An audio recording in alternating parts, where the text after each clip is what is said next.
On the morning of December 10, 1999, an 18-year-old UCLA freshman seemingly vanished into thin air. He didn't pack a bag. He didn't take his wallet. He didn't take his keys. He didn't even take his shoes. More than 25 years later, no one knows what happened to Michael Negrete.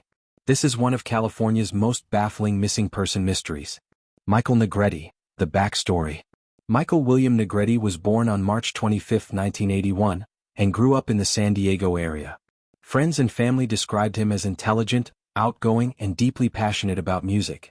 Gifted from a young age, Michael excelled as a trumpet player and earned a music scholarship to the University of California, Los Angeles, UCLA. In the fall of 1999, he began his freshman year as a music major, living on the 6th floor of Dykstra Hall. College seemed to be exactly where Michael belonged.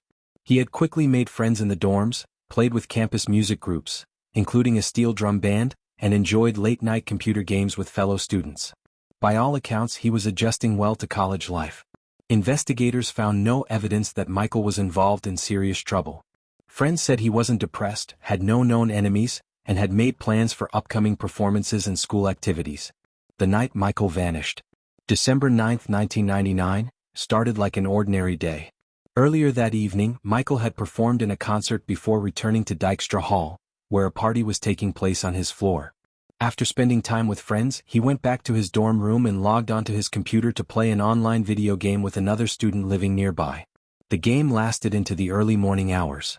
Around 4 a.m., Michael walked down the hall to congratulate his friend after the game ended. His friend watched Michael head back toward his own room. That was the last confirmed sighting of Michael Negrete. When Michael's roommate woke around 9 o'clock that morning, Michael was gone. His wallet, his keys, his clothes, his musical instruments, even his shoes remained in the room. Nothing suggested he had planned to leave for more than a few minutes. The investigation. Because it was the beginning of the weekend, no one immediately assumed something was wrong. Friends thought Michael might have gone somewhere off campus. But as hours turned into days, concern quickly grew. When he missed rehearsals, classes, and failed to contact anyone, his family reported him missing. Authorities launched an extensive search.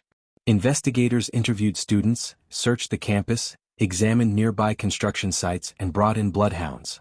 The dogs reportedly tracked Michael's scent to a nearby bus stop, where it abruptly ended. Investigators later questioned whether that scent trail was reliable. Police also examined Michael's financial records. Nothing. His bank accounts were untouched. His credit cards were never used. There was no activity suggesting he had voluntarily disappeared. The mysterious man. One detail has continued to intrigue investigators.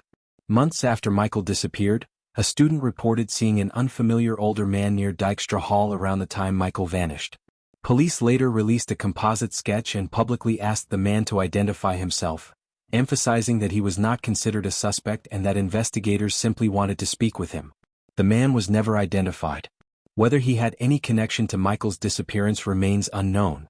Theories. Over the years, many theories have emerged. Some believe Michael left the dorm voluntarily and encountered foul play. Others wonder whether he accepted a late-night ride or met someone unexpectedly. There have also been theories involving an accidental death or a planned disappearance. However, investigators have found no evidence confirming any of these possibilities.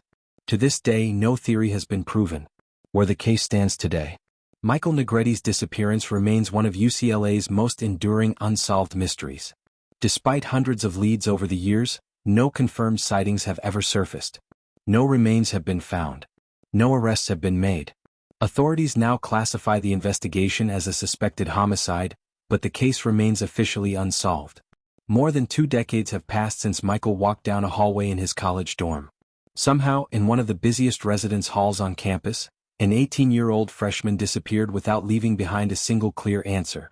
His family has spent years searching for the truth. And until that truth is uncovered, Michael Negrete's disappearance remains one of America's most haunting cold cases. If you have any information regarding the disappearance of Michael Negrete, investigators ask that you contact the appropriate law enforcement agency. Someone, somewhere, may still hold the missing piece of this mystery.